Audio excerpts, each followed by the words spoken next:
Imagine discovering a treasure so vast, so pure, that it could feed your people for centuries. Imagine mountains of silver, oceans of oil, forests of diamonds stretching beyond the horizon. Imagine believing that this gift would make you the greatest civilization on Earth. Now imagine watching it all crumble, watching your people flee in desperation, watching your currency become worthless paper, watching abundance transform into misery. This is not a story about bad luck. This is not about external invasion or natural disaster. This is the story of the resource curse, a pattern so consistent, so devastating, that it has destroyed empires for 500 years. From the silver mines that bankrupted the Spanish Empire to the oil wells that are breaking Venezuela today, the pattern repeats with mechanical precision.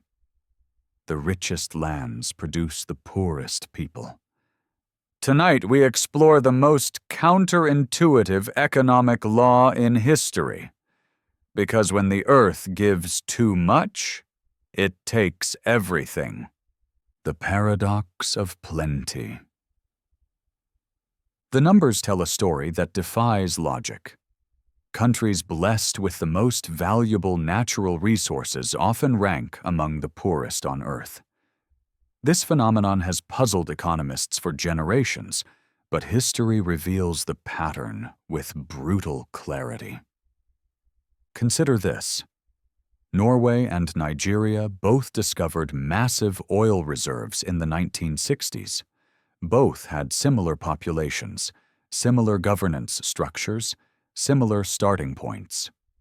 Today, Norway ranks among the world's wealthiest nations, while Nigeria struggles with poverty despite producing more oil than most OPEC members.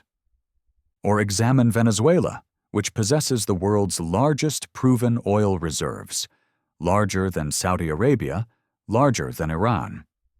Yet its people search through garbage for food while sitting on an ocean of black gold.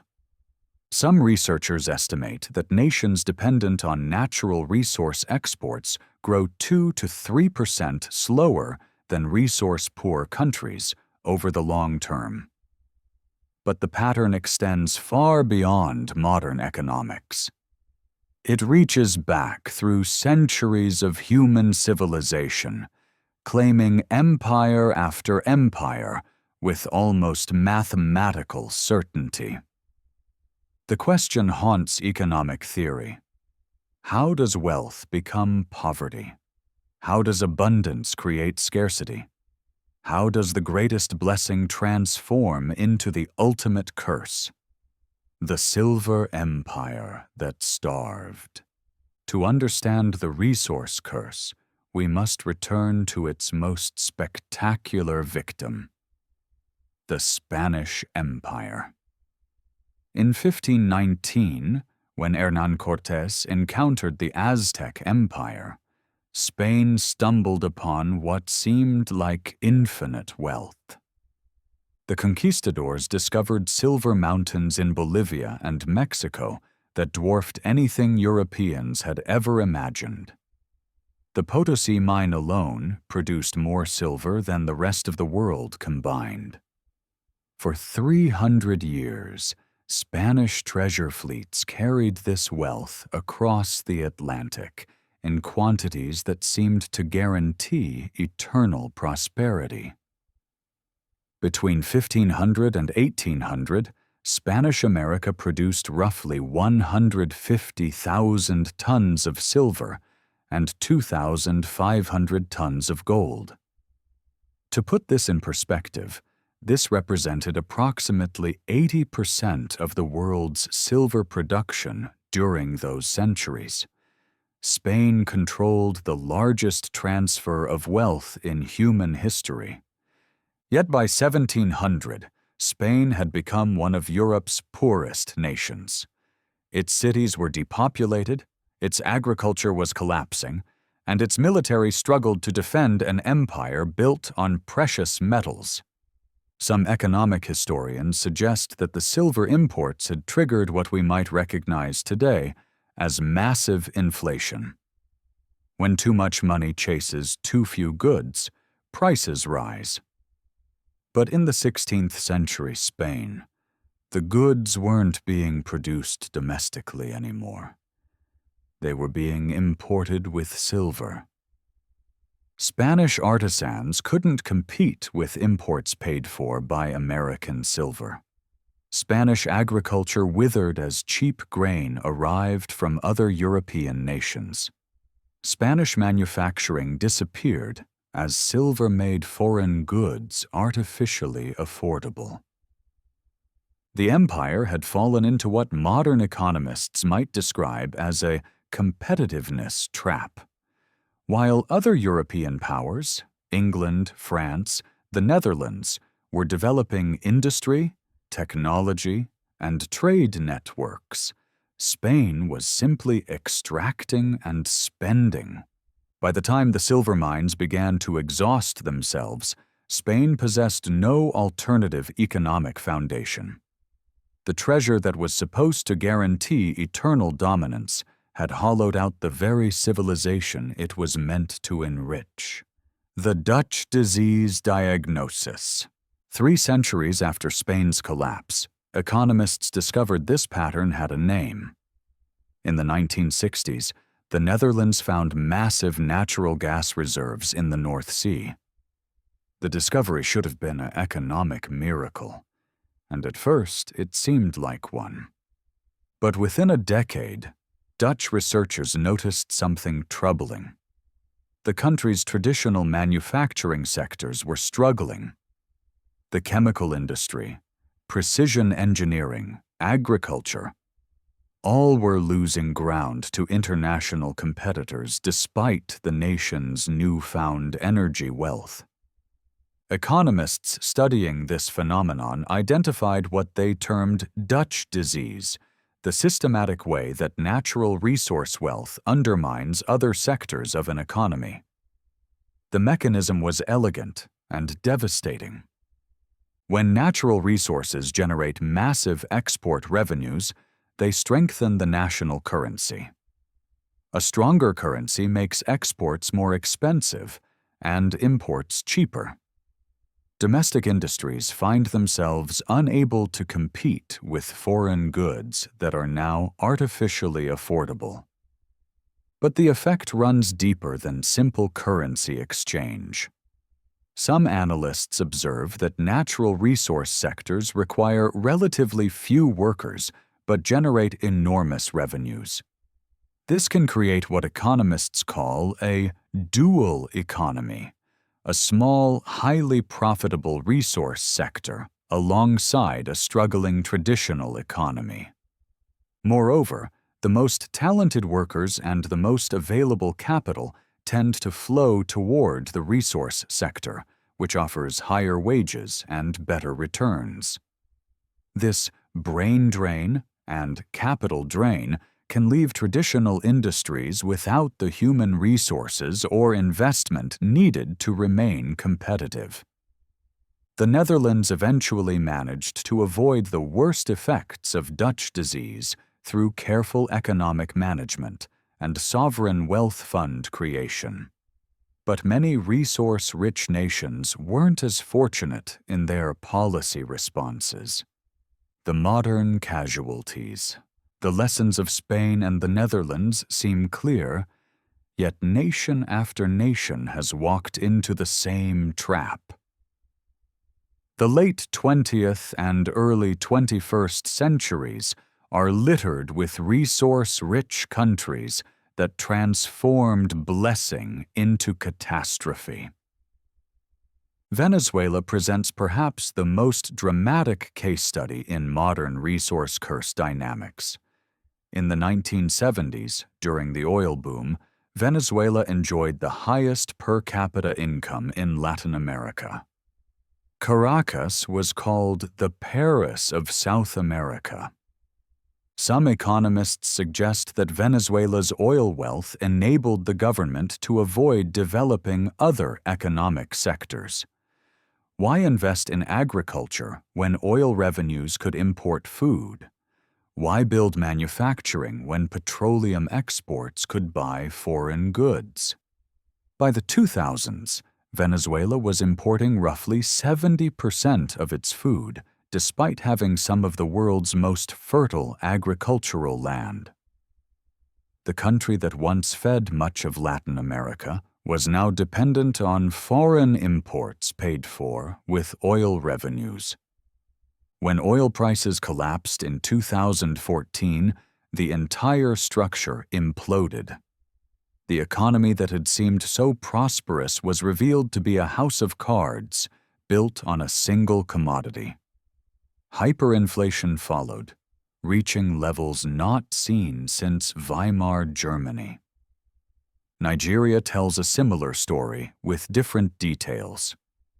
Despite producing over 2 million barrels of oil daily and earning hundreds of billions in petroleum revenues since the 1970s, Nigeria remains among the world's poorest nations by per capita income. Researchers have documented how Nigeria's oil wealth may have contributed to the decline of its once thriving agricultural sector. In the 1960s, Nigeria was a major exporter of palm oil, cocoa, and peanuts. Today, it imports most of its food despite having vast arable land. The pattern repeats across Africa and beyond. Angola, Chad, Equatorial Guinea, Algeria, all possess enormous oil wealth, yet rank poorly in human development indices. The resource curse appears almost universal among nations whose economies become dominated by natural resource extraction. But the curse isn't limited to developing nations. Even advanced economies struggle with resource dependence. Russia's economy exemplifies the challenges facing even sophisticated nations that become overly dependent on natural resources. Despite possessing vast oil and gas reserves, advanced technology, and a highly educated population, Russia's economy has struggled to diversify beyond energy exports. Some analysts observe that when oil prices are high, Russia prospers. When oil prices fall, the entire economy struggles. This boom-bust cycle has characterized Russian economics for decades, despite numerous attempts at diversification. The exception that proves the rule. Yet one nation appears to have escaped the resource curse almost entirely. Norway discovered North Sea oil around the same time as many other nations found their petroleum wealth. But Norway's approach offers a different model entirely. Instead of spending oil revenues immediately, Norway established what it calls the Government Pension Fund Global, essentially a sovereign wealth fund that saves oil revenues for future generations. The Norwegian model operates on a simple principle. Treat oil revenues as capital to be invested, not income to be spent. The fund invests in global stocks, bonds, and real estate, generating returns that can support the economy even when oil production eventually declines. Crucially, Norway established spending rules that limit how much oil revenue can be used for current government expenditure. Some economists suggest this approach helps prevent the currency appreciation and competitiveness losses that characterize Dutch disease. Norway also maintained focus on its traditional industries, shipping, fishing, manufacturing, rather than allowing them to wither as oil wealth grew. The result has been a diversified economy that uses oil wealth to enhance rather than replace other economic activities. But Norway's success required specific conditions that might not be replicable everywhere: stable democratic institutions, high levels of education, existing industrial capacity, and strong rule of law. This raises uncomfortable questions for other resource-rich nations. Is Norway's model exportable? Or does escaping the resource curse require institutional and cultural foundations that take centuries to develop? The institutional theory.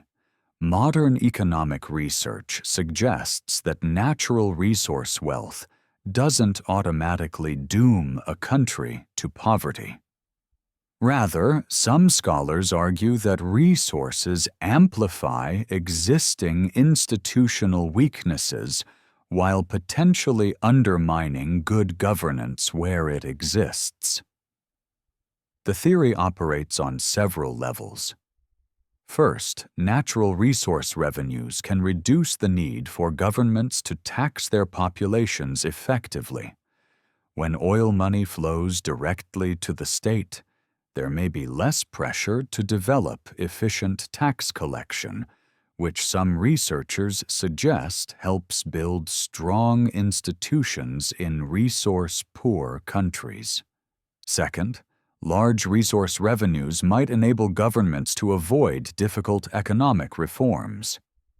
Why modernize agriculture or develop manufacturing when resource exports provide easy money? Why build human capital when natural capital seems sufficient? Some political scientists have documented how resource wealth can create what they call rentier-state dynamics. When governments derive most of their revenue from natural resources rather than productive economic activity, they may become less accountable to their citizens and less motivated to promote broader economic development. Furthermore, large resource rents can increase the stakes of political competition. Control over oil revenues or mining rights becomes extraordinarily valuable, potentially increasing corruption and political instability. But institutional explanations alone don't fully account for the resource curse. Even countries with relatively strong institutions can struggle with resource dependence, while some nations with weak institutions manage their resources more successfully than others. Modern economic research has also identified what economists call the complexity trap. Natural resource extraction typically requires less economic complexity than manufacturing or services. Countries that specialize in resources may struggle to develop the diverse skills, institutions, and knowledge networks needed for more sophisticated economic activities. This creates a potential lock-in effect. The easier money from resources discourages investment in more complex, but potentially more valuable economic activities. Over time, this might erode a country's capacity to develop beyond resource extraction. The future of abundance. As the world confronts climate change and seeks alternatives to fossil fuels, new questions emerge about the resource curse. Will the transition to renewable energy create new forms of resource dependence? Will lithium, rare earth elements, and cobalt become the oil and silver of the 21st century? Some economists worry that the green energy transition might simply shift resource dependence rather than eliminate it. Countries rich in lithium, cobalt, and rare earth elements might face similar challenges to those that have struggled with oil wealth. Yet others suggest that renewable energy technologies might be more democratizing than fossil fuels. Solar panels can be manufactured at many locations, wind turbines can be built locally, and energy storage technologies continue to improve. The digital economy also raises new questions about resources and wealth. Is data the new oil? Do technology platforms create new forms of resource monopoly? Are we witnessing digital versions of the resource curse in regions that become overly dependent on tech giants? Some researchers observe patterns reminiscent of resource dependence in regions that become economically focused on single technology sectors. When tech booms turn to busts, the economic disruption can resemble the commodity price volatility that plagues resource-dependent nations. Meanwhile, climate change itself may force new thinking about natural resources. As extreme weather becomes more common, will traditional agriculture become more valuable than fossil fuels? Will fresh water become the most precious commodity of all? The deeper lesson. The resource curse reveals something profound about human nature and economic development.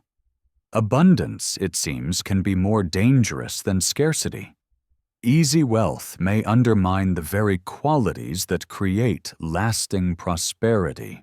History's most successful economies often developed without significant natural resource advantages.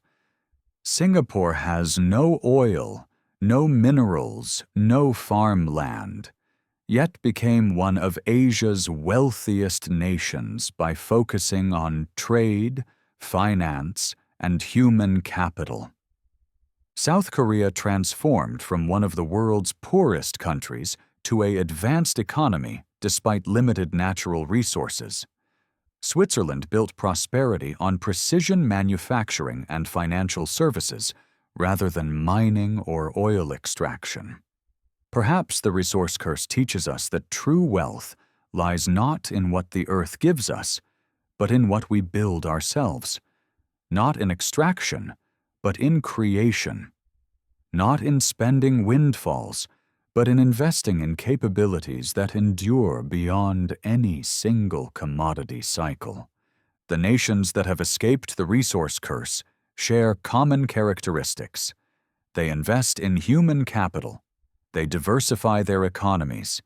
They build institutions that outlast any single source of wealth. Yet the curse remains active, claiming new victims even as we understand its mechanisms. Venezuela's collapse, Nigeria's struggles, and countless other examples remind us that knowledge alone doesn't prevent the trap. Some economists suggest that escaping the resource curse requires active policy choices that may feel counterintuitive. Saving rather than spending windfalls. Investing in education rather than infrastructure. Building diverse industries rather than maximizing resource extraction. Most difficult of all, it may require resisting the temptation to believe that easy wealth will solve fundamental problems of development and governance. The resource curse stands as one of history's most persistent warnings.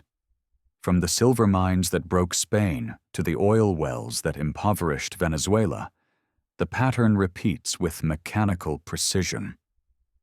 Abundance without wisdom becomes poverty. Wealth without institutions becomes chaos. Resources without development become curses. The earth's gifts are not guarantees of prosperity. They are tests of human judgment.